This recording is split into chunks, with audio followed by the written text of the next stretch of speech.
Yes, so that should work. Yeah, then Robert, the floor is yours, and thank you very much for taking your time to share with us your lessons learned. Yeah, thank you, Klaus, for the nice introduction. Good morning also from my side. So I'm going to present some findings that we have on the Swiss agriculture policy reforms during the last 20 years, based more or less on a review of all the policy evaluation studies that we could find on Swiss agriculture policy.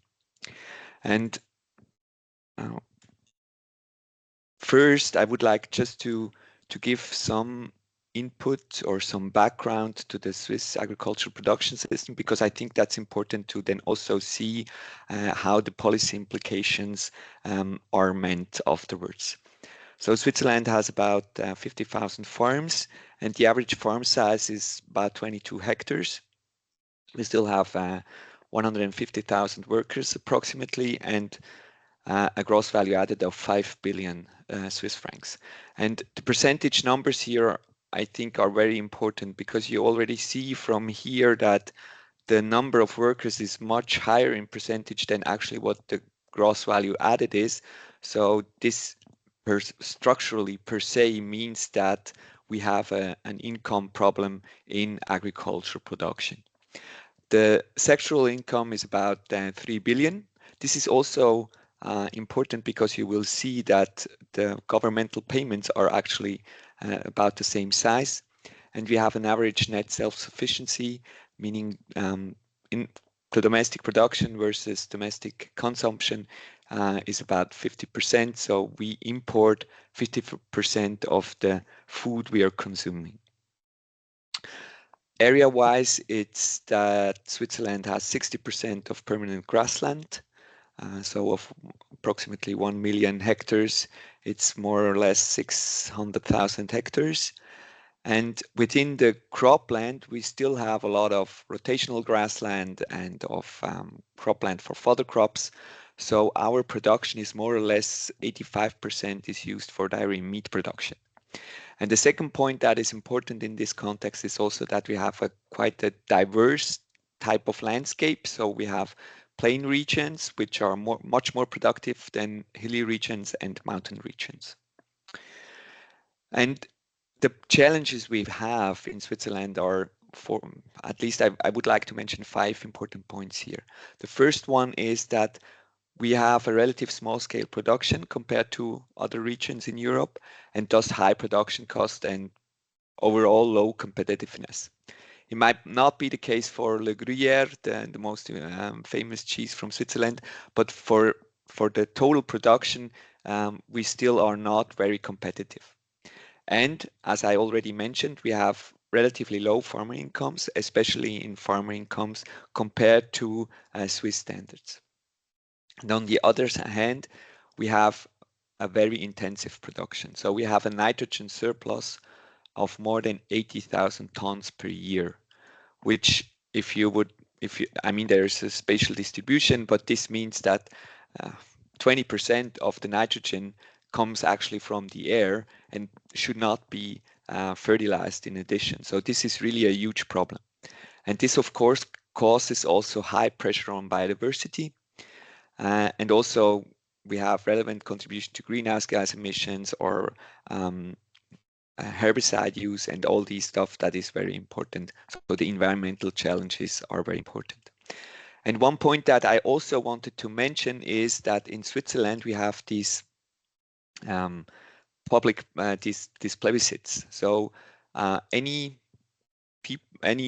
person in Switzerland can ask for a change in the constitution by collecting a certain number of signatures, and then it's going to be a public ballot.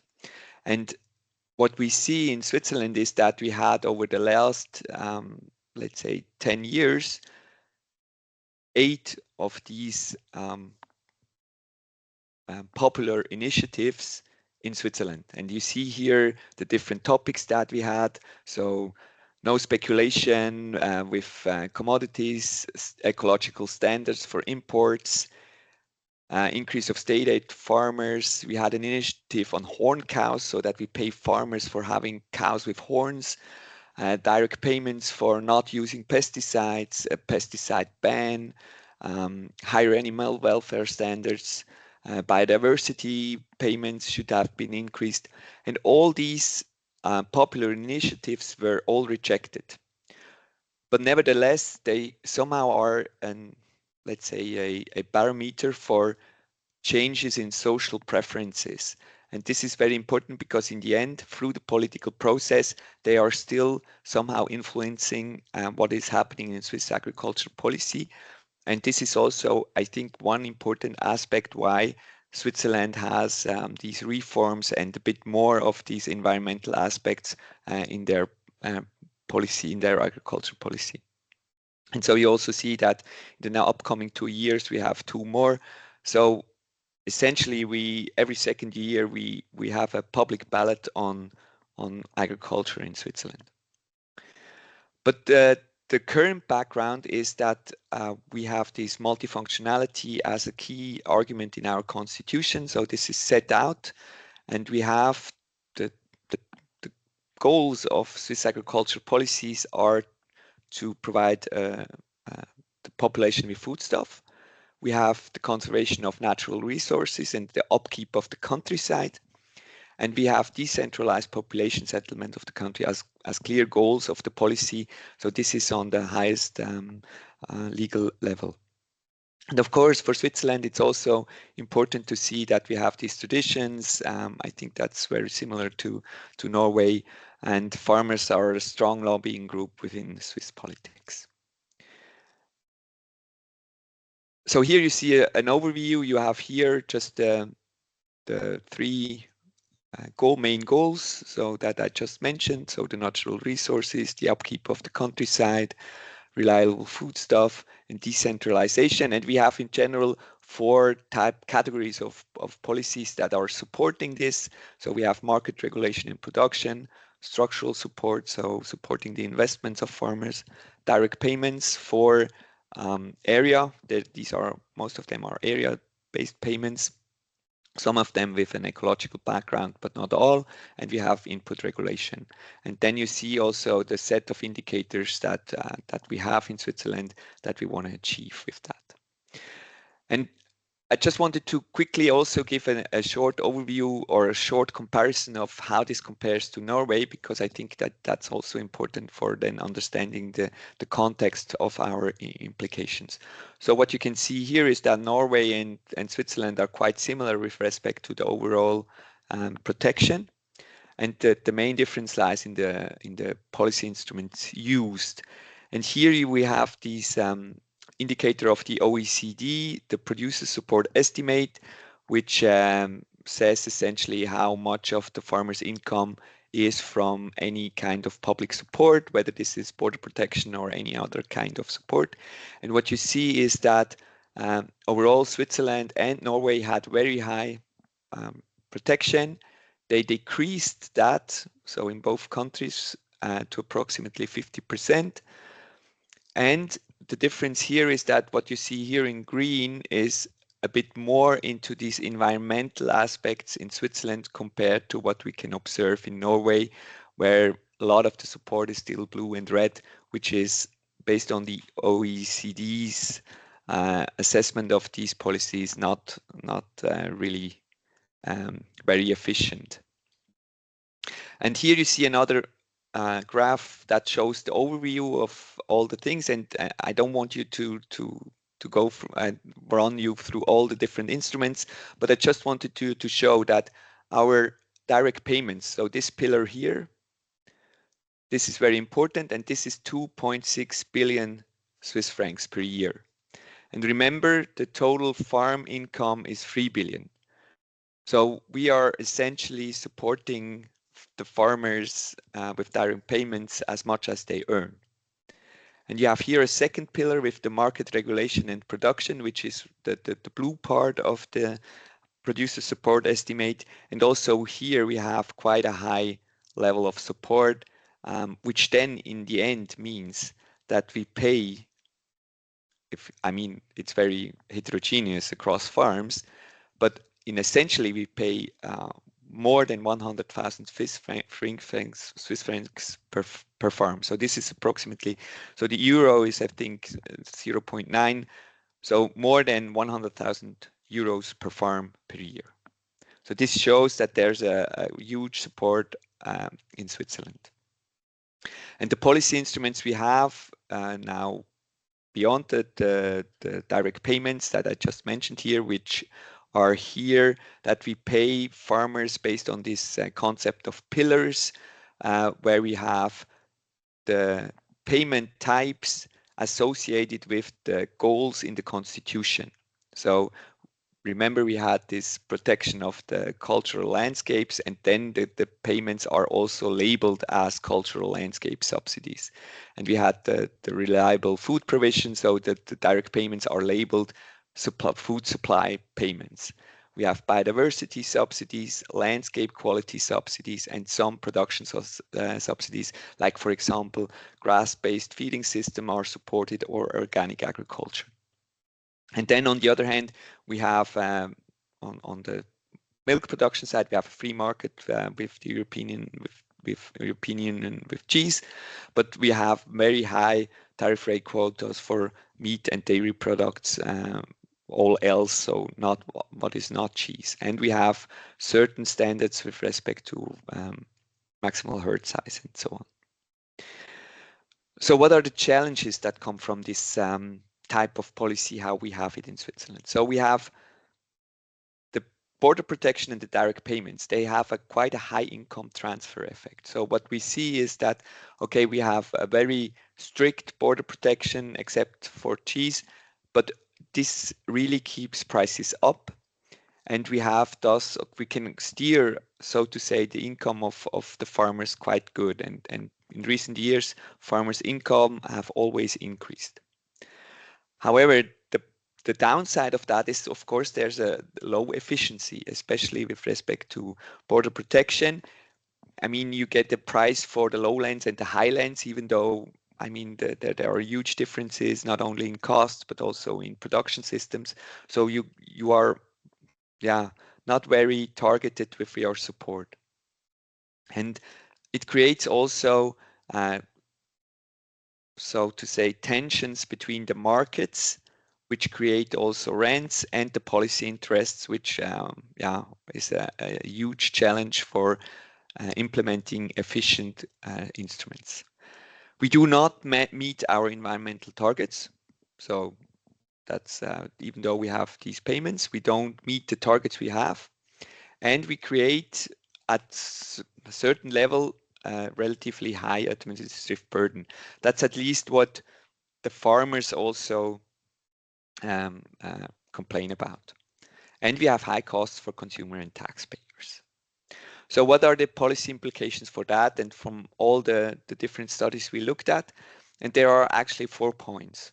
So the first one is that it's really important to look at the efficiencies of our policy support. As you saw, that more or less we pay more so taxpayer and consumers pay more than farmers actually earn in the end. So there's inherent and structural inefficiency of our system. And the second point that we found was very important is that we have a bit of these trade-offs between producing food and, on the other hand, also these environmental targets.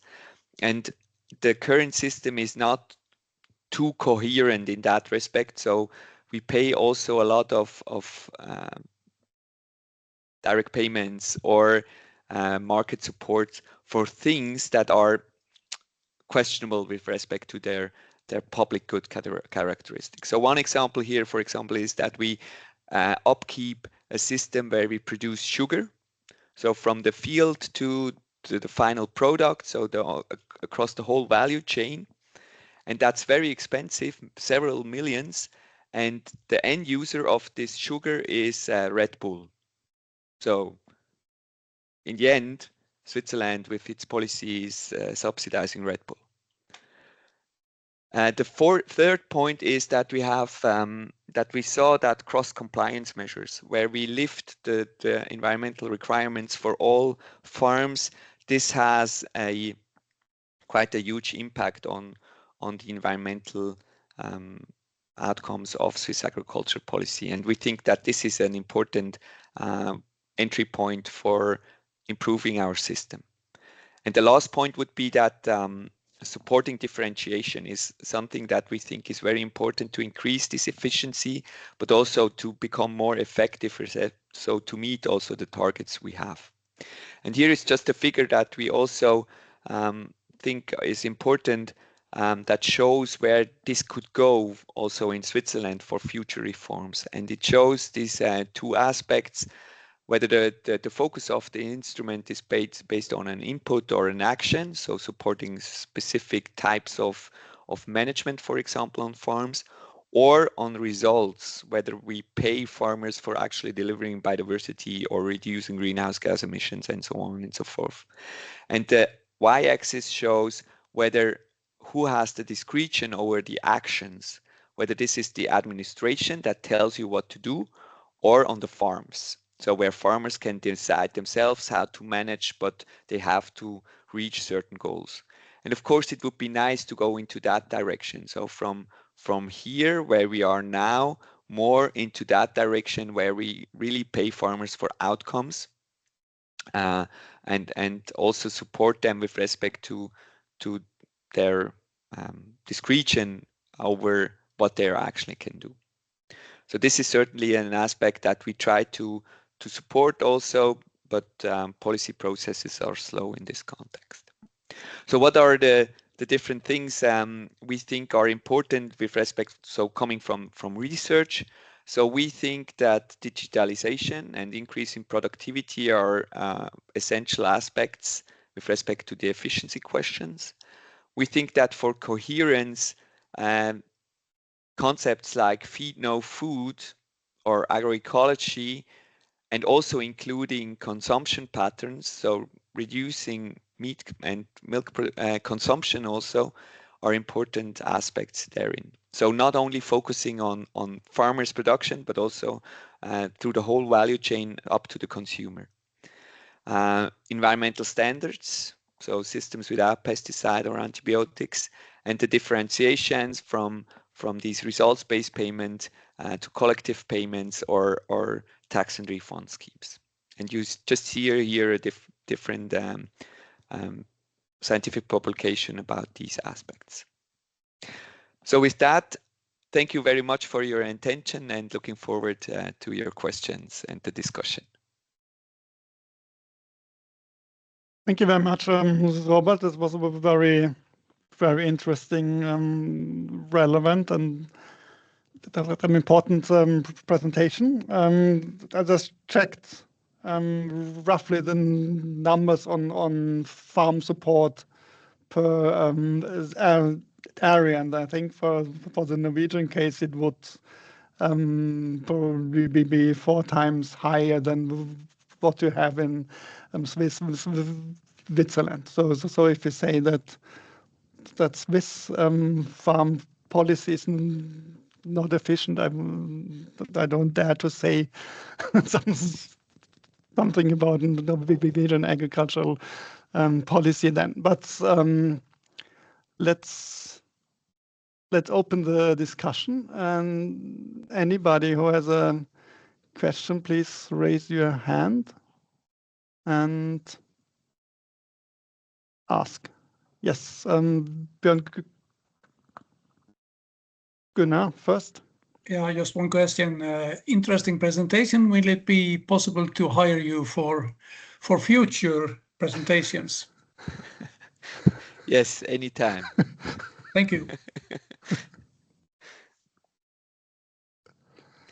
I can also send the slides to Klaus, so then he can also share them with you, so that you also have access to the different links and yeah, publications we have in there, if you're interested. Yes, we can do that, and I should also mention that the report that we have written and that follows a project and summarizes the findings, heavily draws, of course, on Robert's work, and some of the references that you mentioned are included in the report, so those who read it will find them. But of course, we can share your presentation and make it available. Are there others that want to hire Robert for future presentations? Henrik? Yes, I'm on my iPad, so I hope it's working. But thanks for a very interesting presentation, Robert. I was wondering, you didn't discuss very much the sort of political economy of doing reforms. And I remember when we were in Switzerland, we discussed a problem that I think is also quite important here in Norway, that when you introduce a new support scheme or you do something, it's very difficult to remove it again afterwards. So it's you're kind of piling on sort of new complexities to a system that is already very complex. So it's a kind of, I don't know, maybe it's the kind of lobbyism or the resistance to reducing something that you have started. If you start giving subsidies, it's difficult to cut them or reform them. So what's your experience with sort of, or your advice in terms of trying to make these reforms that sound very sensible to happen, you know, both in terms of reducing complexity, increasing efficiency, and maybe make the stakeholders realize that it's in everybody's interest, you know, it's society's interest to make these things happen. Yes, I think that's in Switzerland, at least, I think that's one of the major challenges that come more from these political processes. So just to give a short example, we are now in a phase where we prepare the next reform that should start in 2030. And now during the last 2 years, there was a process of including all the stakeholders, and there was one suggestion on the table that were these tax and refund schemes on pesticides and nitrogen. And the idea was that we would tax nitrogen and all these herbicides and pesticides, and then use the money to support then actions that reduce them. But the major, so the farmers union was refusing any of these things because they said we already have all the other production payment systems, and if we have that, then we have to remove them, and we don't want that. So in the end, so farmers unions are very much concerned with the high transaction costs, with the high administrative burden, but they refuse now to go to a simpler system with, I would assume, with the same amount of support, but they refused that because they wanted to keep all those clear payment schemes where you get a certain number Swiss francs for doing X, Y, Z. And I think that illustrates very a recent development that you just mentioned, that removing these things, even though they would provide certain advantages exactly in the direction that the farmers union wants, it's really, really hard to get rid of them. So what we now try to do, or what the Swiss government is trying to do, is to merge some of these payments so that you don't get, so we have now 2 different schemes and they merge them so that the administrative burden and should be reduced in a sense. But that's certainly a point that it's very, very difficult to remove things once you have implemented them. And the more efficient or more effective instruments, once they are not implemented, then they are rejected based on the argument that we cannot do it now because we already have a system in place. So this is in Switzerland a huge challenge. How to overcome that? I think that's in the current Swiss system, I would say almost impossible. There need to be something from the outside. So any kind of external influence, whether this is a shock or I don't know. So, but currently I don't see that Switzerland will change its system fundamentally, going into more efficient and effective schemes.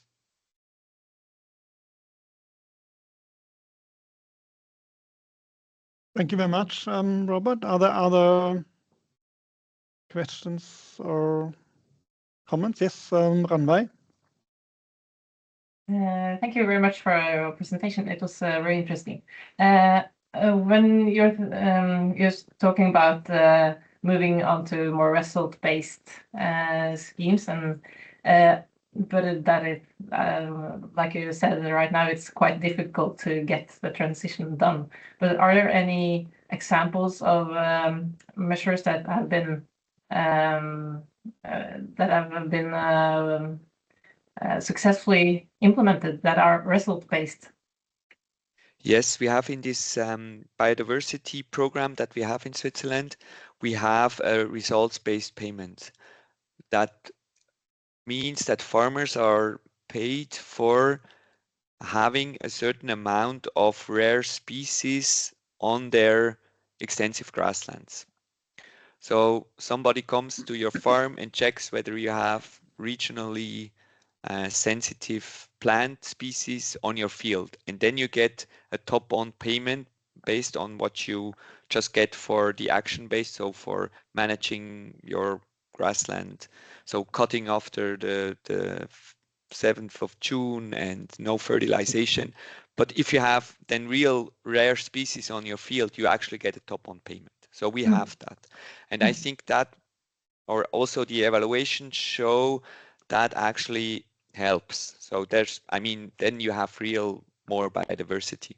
The question is, can we extend that to not only plants, but also, because biodiversity, especially for farmers, is more than just having rare species on their fields, but having diverse systems and having also pollinators there and other insects, for example. And that's just where the ideas were that we improve that further, this result-based payment. But that's one of the rare example where I think also the evaluations show that it actually works on these specific fields. Overall, biodiversity is still reducing because intensity on the remaining areas is still too high. But essentially, the program actually works quite nicely. Nice. I would have a question about how farmers see themselves. I mean, you have shown that the Constitution has its three goals. One of is food provision, and then the natural resource conservation. But how would farmers kind of balance or prioritize between these goals? Is it as I think the case is in Norway, where farmers view themselves for most as a producer of food, and then if that works, you can do something on the biodiversity and environment, or is this different in Switzerland? No, I think it's not different.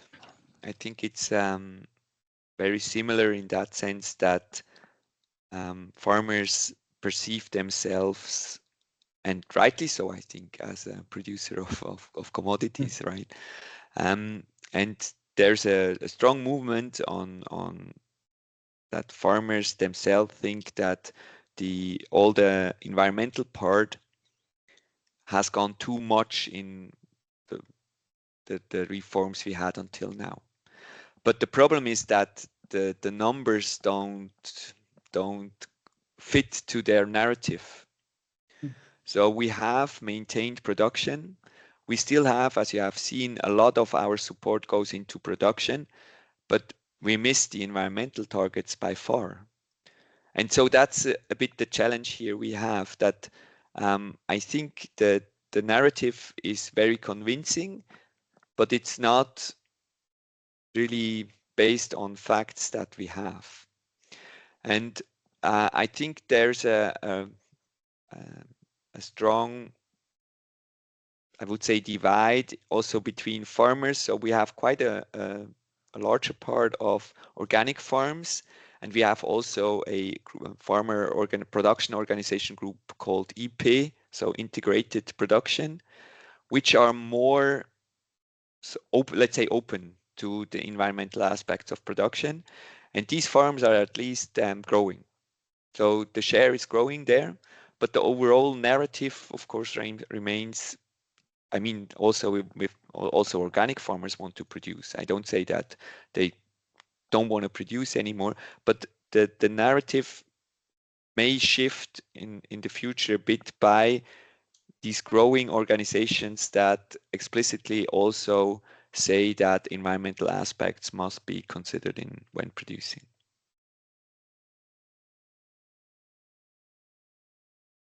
Thank you very much. Robert, some final comments, questions before we move on to the next presentation?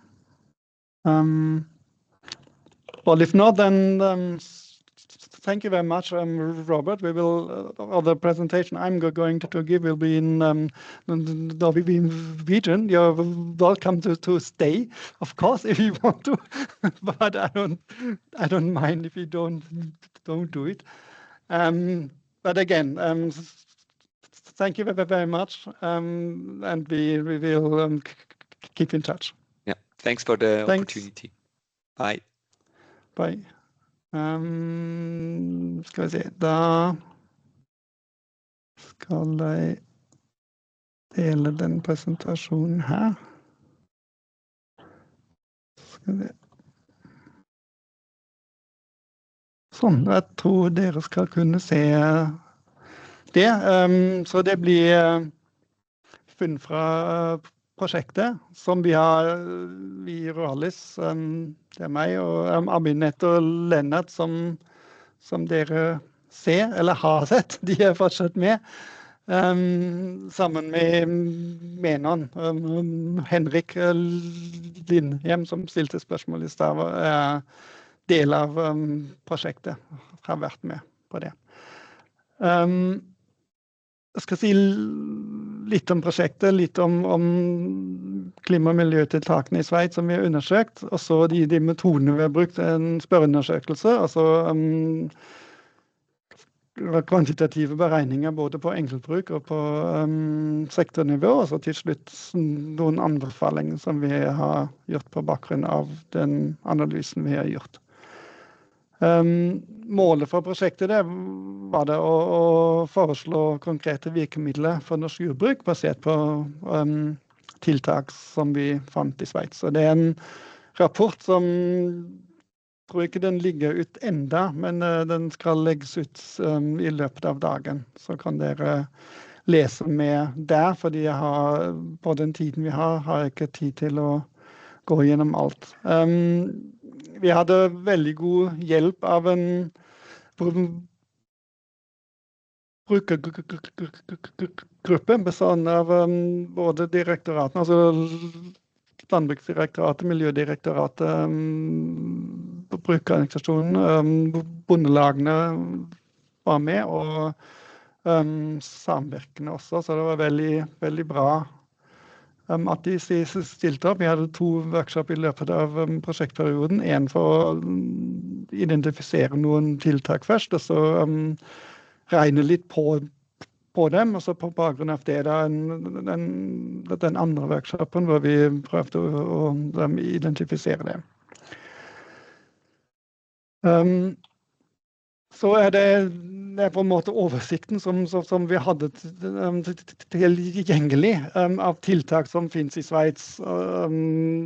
Robert var innom noen av dem, altså biologisk mangfold, den gule det ganske mange av, og så det noe for kulturlandskap, forsyningssikkerhet, landskapskvalitet, produksjon og produksjonssystem og ressurser, effisiens.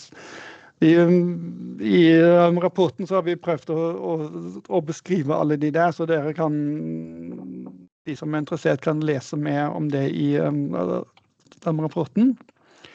Og så tok vi også, prøvde både ved hjelp av Robert og den litteraturen han har samlet inn, prøvde jo å finne noen hva vi kan trekke ut av lærdom av de klima- og miljøtiltakene i Sveits som har blitt gjennomført. Og som han sa, så det en del miljømål som har uklare målverdi og indikatorer, så det vanskelig å måle det som man ønsker å oppnå. Og de oppnås kvantitativt, men ikke nødvendigvis kvalitativt. Men for de tiltakene som prøver å stoppe tap av biologisk mangfold, de oppnår målet, det noen evaluering som finner. Og så det en ting som jeg er litt opptatt av, som vi kan komme tilbake til, at det noen tiltak har en ren inntektseffekt, som betyr at man kan delta i det tiltaket uten at man trenger å gjøre noe som helst endring på den driftsmåten man har på gården. Altså man oppfyller kravene til å delta i ordningen allerede, og da får man på en måte den støtten som tiltaket gir uten å ha en tilsvarende kostnad. Og det som Robert også nevnte allerede, at forvaltningskostnaden med å implementere, gjennomføre og kontrollere tiltakene til dels ganske høye. Det et tiltak som vi har sett litt nærmere på, det mer grasbasert melk- og kjøttproduksjon, hvor den venstre figuren viser at det veldig høy deltakelse, altså den brune bjelken til venstre viser at nesten at alle bruk som har ammekyr, de deltar i det programmet. Også over 80% av melkebruk, altså som har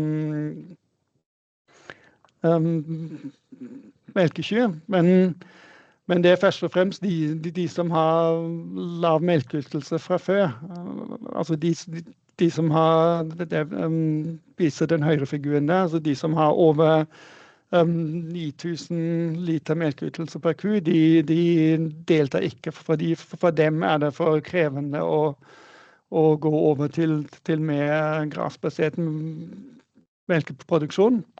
Og der treffer man jo ikke nødvendigvis de som man egentlig ønsker å treffe, fordi de som har høy melkeytelse, altså de som har høyest produksjonsintensitet, og det jo de man altså man ønsker jo egentlig gjennom et sånt tiltak å redusere produksjonsintensitet, men de brukene som gjør det, de deltar ikke da i det tiltaket. Og det som jeg nevnte i stad med ren inntektseffekt et eksempel her, altså at over 90% av brukene med ammekyr, altså den melken helt til høyre, de oppfyller kriteriene for å delta i tiltaket allerede før de melder seg inn. Altså fordi brukene har tiltaket en ren inntektseffekt, uten at det på en måte bedre miljøgodene som produseres på det bruket. Så blant de tiltakene som vi hadde til rådighet, eller som brukes i Sveits, så valgte vi 9 ble det vel, hvis jeg teller riktig nå.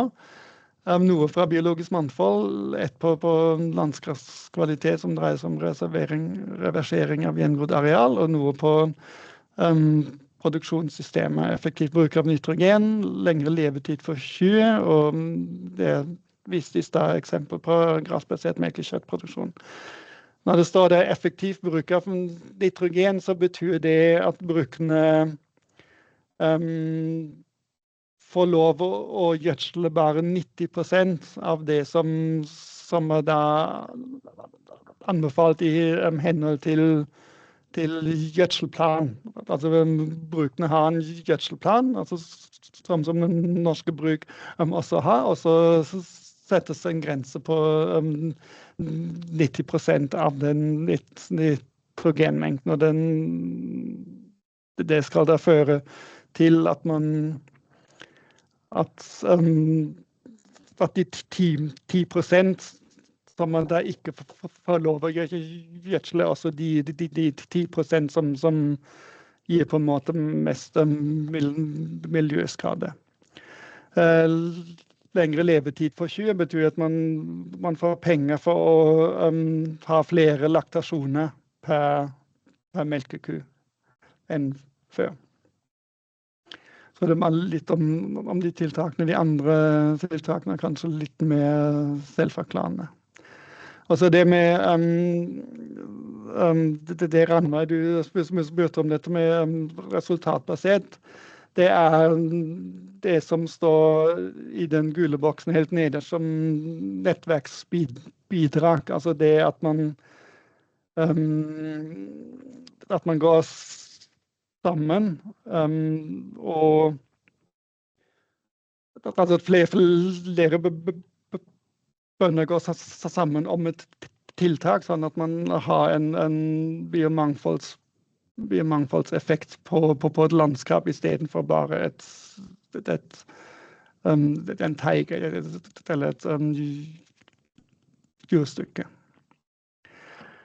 Så over til spørreundersøkelsen. Der gjorde vi et uttrekk blant søkere om produksjonstilskudd høsten 24, som vi da gjennomførte våren 25. Vi sendte ut 3000 digitale spørreskjemaer, fikk 9% gyldig svar tilbake. Og ganske representativt på kjønn og bruksstørrelse, men vi ser at de unge var underrepresentert, og eldre var litt overrepresentert. Vet ikke helt hvorfor det skjedde. Jeg skulle jo tro at de unge var litt mer digitale, men kanskje er det de unge som hadde mindre tid enn de eldre å svare, så der var det ikke helt representativt. De spurte vi blant annet hvor sannsynlig det var for å innføre noen av de tiltakene fra Sveits. Og det vi ser at det er i hvert fall noen som synes at det kan være en god idé.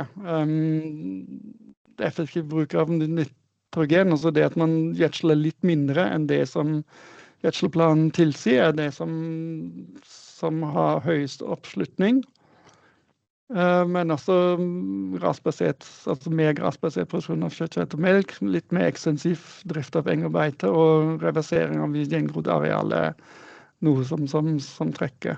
Men så er det noen tiltak som ikke er relevant. Beite på båtmark er det ikke alle bruk som har, og reversering av gjengrodd areal er heller ikke et tiltak som bruk kan gjennomføre fordi at de ikke har det arealet.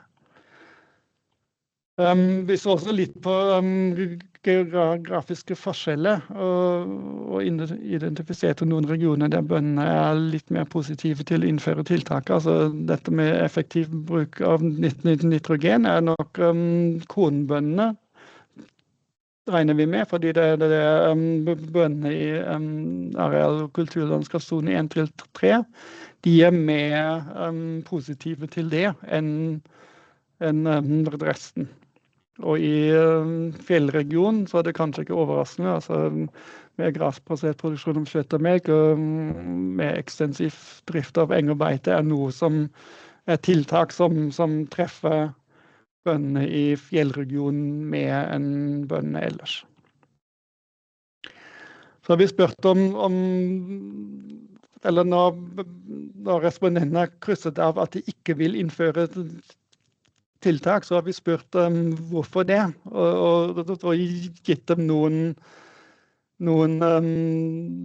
argumenter eller begrunnelser som de kunne krysse av på, og så viser den tabellen her hva de har krysset mest av, og det naturgitte forhold, altså at det ikke mulig på en måte å gjennomføre på bruket, men også punkt 2, altså, nest nederste rad, at man redd for at tiltaket vil redusere matproduksjonen. Så det litt sånn som Robert også sier, og som et tilfelle i Sveits, at bonden først og fremst ser på seg selv som en produsent av mat, og da det ikke veldig interessant eller aktuelt med tiltak som har risiko for å redusere matproduksjonen. Så det litt også det siste, at man ikke helt sikker på om det tiltaket vil ha en effekt. Det altså en barriere. Motivasjonen, på en måte motstykket her, altså motivasjonen for å innføre tiltak, det går først og fremst på økonomi, det det som krysses av mest, altså at man kan spare kostnaden av det, at man kan øke lønnsomheten, og at inntekten øker. Men altså hvis tiltaket skulle føre til at matproduksjonen øker, så man tilbøyelig for det. Men at altså bare at det har en effekt på miljø og klima noe som man har med, men det ikke det viktigste for bonden. Så det beregninger på enkeltbruksnivå, hvor vi sammenligner effekt med og uten tiltak. Og der ser vi et eksempel her, at man planter hekker og kratt på jordbruksareal, altså en stripe langs åkeren. Og den har vi implementert i modellen som et krav til å ta areal ut av drift, og der får vi en inntektsreduksjon mellom 1000 og 6000 kroner per deka, som der vil være det tilskuddet som brukerne må få for å delta i ordningen, sånn at de kommer likt ut. Og det igjen det som også et tilfelle litt i Sveits, at det de brukerne som lettest kan tilpasse seg det, som vil ha de laveste kostnadene. Og hvis man ønsker å treffe de brukerne som har på en måte en høy dyretetthet eller en høy produksjonsintensitet fra før, så blir eller må tilskuddssatsen opp, og man må på en måte treffe de på den måten. Tiltaket vil ha en effekt på matproduksjon, så brukerne klarer ikke å kompensere for det arealet som da plantes med hekker og kratt, og kompensere for det å opprettholde matproduksjon. Så da har man en avveining mellom enten med biodiversitet, miljøgode eller opprettholdelse av matproduksjon. litt av det samme med ekstensiv drift av eng og beite, som vi da implementert ved å sette et krav at en viss andel at eng og beite må ha et lavt avlingsnivå. Og da det på en måte to grupper bruk. Noen som tilpasser seg egentlig litt av seg selv, altså litt som det sveitsiske tiltaket med grasbasert melk- og kjøttproduksjon. Altså hvor mange bruk kan delta i ordningen uten at de må endre driftsmåten sin. Det de prikkene i figuren som ligger på den horisontale nullaksen der, altså som ikke vil oppleve økte kostnader ved å delta i tiltaket. Og der vil man jo heller ikke ha en endring i matproduksjon, fordi brukene kan drives på samme måte som før. Men ordningen vil jo da ha en ren inntektseffekt. Litt på meninger på sektornivå, hvor vi har brukt jordmod. Fordi tiltakene som påvirker driftsmåten, så det kan det hende at matproduksjonen går litt opp. Altså ikke nødvendigvis på de brukene som innfører tiltakene, men gjennom substitusjoner til andre bruk som produserer mer mat, til dels fordi jordbruksarealet går opp hos andre bruk. Og enhver på en måte med ekstensiv driftsmåte vil føre til økte utslipp fra jordbruk. Når vi ser på det tiltaket helt til høyre, altså på braklagt areal, hvor vi krever at brukene må sette av jordbruksareal da, til biomangfold, og som de ikke kan produsere mat eller fôr på, så vil matproduksjonen gå ned, jordbruksareal gå ned, og utslippene også. Så det på en måte et strengt tiltak som reduserer matproduksjonen.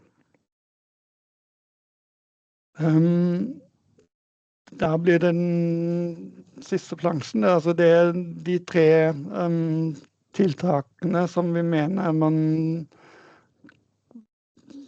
burde se om man kan gå videre med på.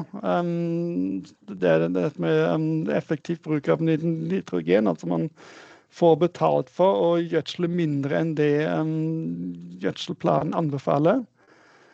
Ekstensiv drift av eng og beite, det vil jo være slåttemark og noe i den retning der, som man i prinsippet allerede har, men som man kan se på om man kan utvikle mer i den retningen som Sveits gjør, for eksempel ved å utforme det som et resultatbasert tiltak.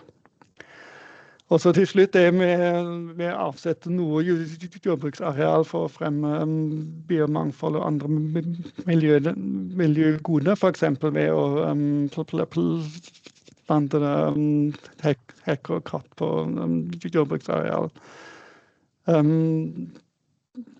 Kanskje særlig da i jordbrukslandskap som har litt mer monoton og ensidig jordbruksproduksjon. Da var jeg ferdig med min presentasjon.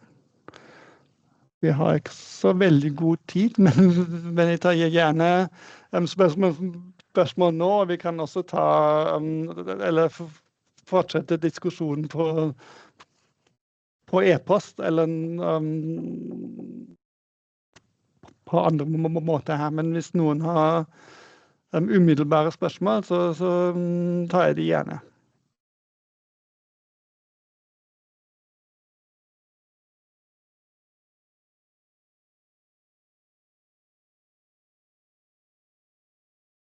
Det var kanskje presentasjonen litt for overveldende, eller litt for rask. Et spørsmål, tok de hensyn til noen av de kommentarene som kom, som vi hadde, eller? Ja. Det har vi gjort. Altså, vi har særlig på det på jordbruk, så har vi regnet på nytt og tatt hensyn til de kommentarene som brukergruppen har hatt. Eller du har hatt, ja. Takk for det. Jeg tror at det har gjort rapporten bedre.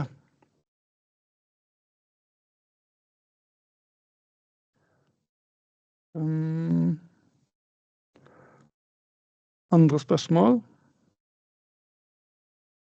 Hvis ikke så ser jeg også at klokken 10, og det vi har sagt at vi skal ikke gå lenger enn 10. Da takker jeg for oppmøtet.